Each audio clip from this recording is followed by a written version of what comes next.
Porque le pido a Manu, por favor, si puede leer el parte Bien. médico y después estamos en contacto con el doctor Santamaría. Este es el parte de las 9 de la mañana, el último parte. Manu. Acá lo tenemos, Vero, dice parte médico oficial, 9 de la mañana, Hospital Mariano y Luciano de la Vega, Ministerio de Salud de la Provincia de Buenos Aires. El paciente Tiago Medina permanece internado en la unidad de terapia intensiva de nuestro hospital, bajo control clínico y seguimiento del servicio de cirugía torácica. Se encuentra estable, sin fiebre, con disminución de la medicación suministrada y con pronóstico reservado. En el transcurso del día se le realizará una evaluación interdisciplinaria para evaluar el estado de las fracturas costales. Próxima información, 18 horas. Bien, hasta ahí el último parte médico. Estamos en comunicación, está vía Zoom el doctor Claudio Santamaría, director de la Fundación Instituto Superior de Ciencias de la Salud. Buenas tardes, Claudio. ¿Cómo te va, Verónica? ¿Cómo estás? Muy buenas tardes. Un placer saludarte. ¿Cómo se traduce este parte médico en relación a Tiago? Mira, él tuvo el accidente el viernes a la tarde, como ustedes decían, 19:30, es trasladado con un politraumatismo muy grave al hospital de Moreno y cuando llega al hospital le detectan que tiene, porque él impactó contra el auto, como ustedes recién bien contaban, sobre el lado izquierdo de él cuando él cae. Tiene fractura de varias costillas, sí. Se le rompió el vaso, que es el órgano que hace que remueve los glóbulos rojos, y con ese órgano se puede vivir sin ese órgano, sí. Pero le estalló, tenía una hemorragia muy importante, tiene lesión del pulmón izquierdo, sí. Y tiene comprometido, que eso le compromete mucho, por eso está en terapia intensiva y con respirador y con el servicio, como decía muy bien el parte, torácico, porque la complicación más seria que tiene es poder respirar, claro, por las costillas rotas, por la lesión que tiene el pulmón, y también tiene lesión en el riñón y en el hígado, por el gran impacto que tuvo la lesión. Le extirparon el sábado el vaso, hoy estaba un poco mejor, para mantenerlo con respirador le damos sustancias, bajaron un poco, pero todavía su pronóstico, Vero, es reservado por esta lesión tan grave que tiene en el tórax y en el pulmón. ¿Qué implica, doctor, la lesión en el pulmón? Porque entiendo, por lo que está diciendo, que es que las costillas perforaron el pulmón, ¿o no? Mira, eso no trascendió en el parte, pero al haber fracturas, el pulmón tiene una membrana doble que lo recubre, que se llama pleura parietal y visceral. Sí. Sin duda, como decís vos, debe haber roto y haber generado un neumotórax, y por eso dice que la lesión del pulmón es importante. Con el otro pulmón puede respirar, pero hace falta que esté respirado y se le pone un catéter para drenar el aire y que ese pulmón que está lastimado se pueda expandir. No trascendió la magnitud del impacto del pulmón, claro, ni tampoco del hígado ni del riñón. Sí sabemos concretamente en el parte que le extirparon el vaso que está alojado en el lado izquierdo del cuerpo, doctor, que fue donde él pegó. Doctor, ¿cómo le va? Le quería preguntar justamente por lo último que usted comentaba, puntualmente el vaso, la lesión en el vaso. El vaso es un órgano pequeño que filtra la sangre todo el tiempo y saca los glóbulos rojos envejecidos, como el gran reciclador de la sangre, y procesa también el hierro que tienen los glóbulos rojos y el hierro. Se puede vivirse en vaso, se llama extirpar el vaso, sí. Complica un poco más, pero digamos es compatible con la vida. Lo que más me preocupa es la lesión que tiene pulmonar, la lesión hepática que no sabemos qué magnitud tiene, y la del riñón.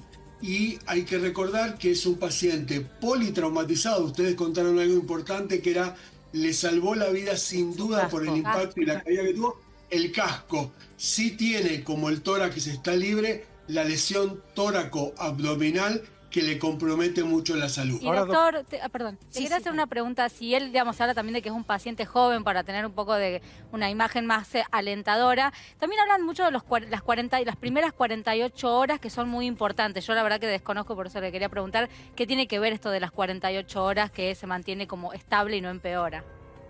Si es un signo de algo.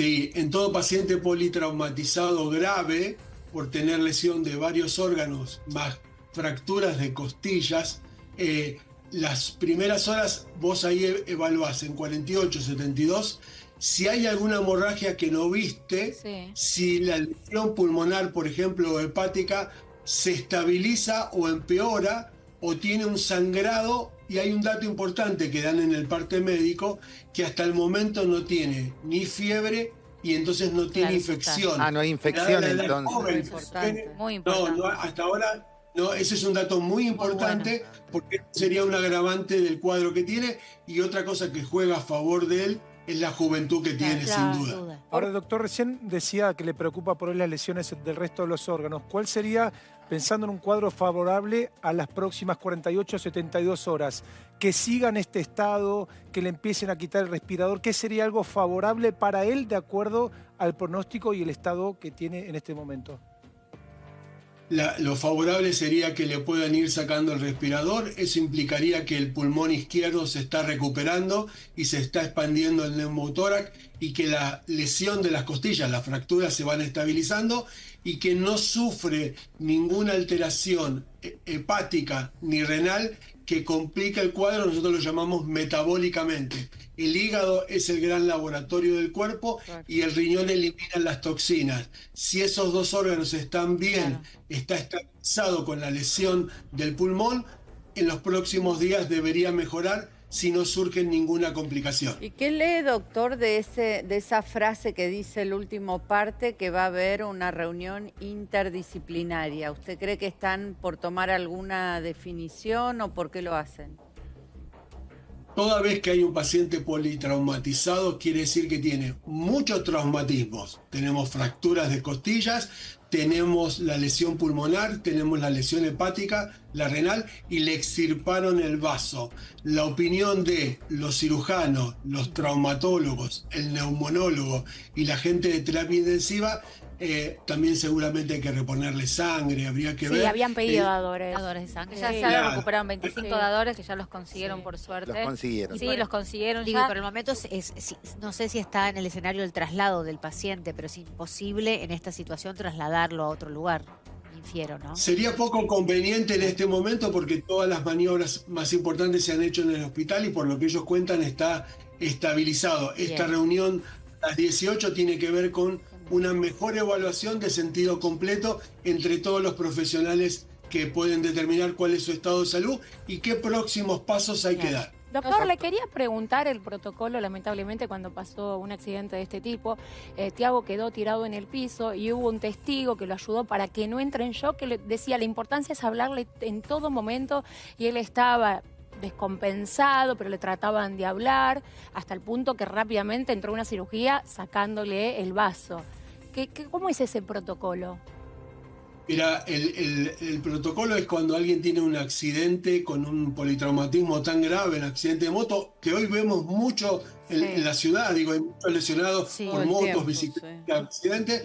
Lo que hay que hacer es inmediatamente llamar al 911, pedir una ambulancia, hacer que el paciente no se mueva, porque vos no sabés qué tipo de fracturas tiene, y aparte a veces la gente lo quiere sentar o movilizar. Claro. Y Se dice que no se lo toque, que no hay que tocarlo. Claro. Peor, claro.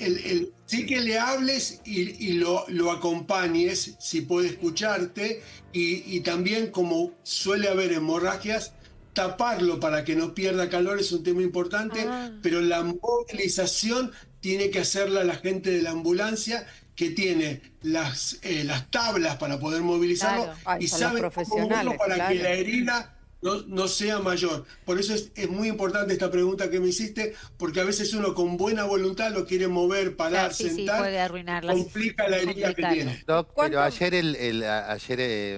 Tiago se estaba ahogando y la ambulancia tardó casi 40 minutos. ¿Qué se hace en ese momento? Mira, ahí hay un problema muy serio. La verdad que las ambulancias en provincia tardan en llegar. En Capital tenemos un sistema con el SAME mejor. Espero que lo hagan mejor también en la provincia. Y los tiempos de espera de los pacientes, mucha gente, incluso a veces los patrulleros mismos, te llevan al hospital. Sí, lo hemos tenido. Familiares. El problema es que a veces eso le salva la vida y a veces eso complica el cuadro. Muy difícil de dar una explicación para cada momento y cada uno hace lo que mejor puede. Sí es importante que cada uno de nosotros, con ustedes lo hemos hecho muchas veces, hagamos un curso de primeros auxilios y de reanimación cardiopulmonar, porque con eso, a veces solo con girarle la cabeza o abrirle o bajarle el mentón, el paciente puede respirar y eso lo mantiene vivo hasta que llegue el sistema de emergencia. ¿Usted pudo ver el video, doctor, del accidente? Sí, lo pude ver, sí. Por eso le quería preguntar, un poco continuando con lo que decía Costi, de cuánto puede perjudicar, viendo el accidente ahí, que una ambulancia llegue 40 minutos más tarde. ¿Complica mucho un estado de salud después de ese impacto? Sí, cuanto más demore una ambulancia, más complica. La ambulancia debería llegar en 5, 10, 15 minutos como máximo. Nosotros lo llamamos la primera hora de oro en el trauma, sí. Y las medidas que vos haces, estabilizarle la fractura, cohibir, parar una hemorragia, abrir la vía aérea o hacerle reanimación, es vital. Si alguien deja de respirar, en 5 minutos su cerebro empieza a morir, y si alguien tiene una herida sangrante, como hemos visto que han matado a esta persona en Estados Unidos en el cuello, que se desangró rápidamente, no tenés opción. Por eso es importante que los equipos de emergencia lleguen rápido al lugar para poder brindar una atención y darle la mejor chance al paciente el problema. ¿Cómo, digamos, recién explicaba un poco de qué significa que le extirpen el vaso, pero yo le quería preguntar cómo se sigue, digamos, cómo un paciente continúa la vida para ser un paciente sin un vaso, digamos, si tiene que una medicación o qué tiene que pasar. Se le hacen seguimientos para ver cómo están los glóbulos rojos y cómo evoluciona, y parte de la función al extirparle el vaso la sigue haciendo el hígado. El hígado, al ser laboratorio, puede procesar los glóbulos rojos envejecidos y cumple en parte la función. Un paciente puede tener una vida normal, pero tiene que tener un seguimiento médico para poder evaluarlo. Totalmente. Bueno, instancias complejas para Tiago. Insistimos que bueno, los profesionales están haciendo absolutamente todo. La fe que ayuda, ¿no? Las creencias, el rezar, el pedir, y también su edad, ¿no? Al ser un chico joven, creo que eso está de su lado, ¿no? A su favor. 22, claro, porque entró a la casa. Con muchas ganas de vivir. En ese momento lo que primero decía, no me quiero morir por mis hijas. Todo el tiempo expresaba eso. Y en un escenario, Doc, positivo, ¿no? Que él se recupere, ¿cómo sería el paso a paso de su recuperación? Claro, de rehabilitación que hay. El paso a paso tiene que ver con que le logren sacar el respirador para que él pueda respirar medios. Eso implicaría que el pulmón izquierdo va evolucionando bien, y seguramente esta reunión de médicos que va a haber evaluarán cómo está su hígado y su riñón, y si tiene alguna hemorragia después de una cirugía donde extirpan un órgano, tenés que cerrar arterias y venas, y tenés que ver que no haya ninguna complicación en el abdomen, una peritonitis, por ejemplo, y cómo está la lesión a nivel pulmonar. Por eso es importante estos días que vienen ahora y estas horas y esta reunión, esperemos que evolucione bien. Así es. Claudio, muchísimas gracias. Siempre sos muy gentil con nosotros. Muchas gracias por esta comunicación. No, gracias a vos. Muy buenas tardes. Igualmente un abrazo para enorme. vos.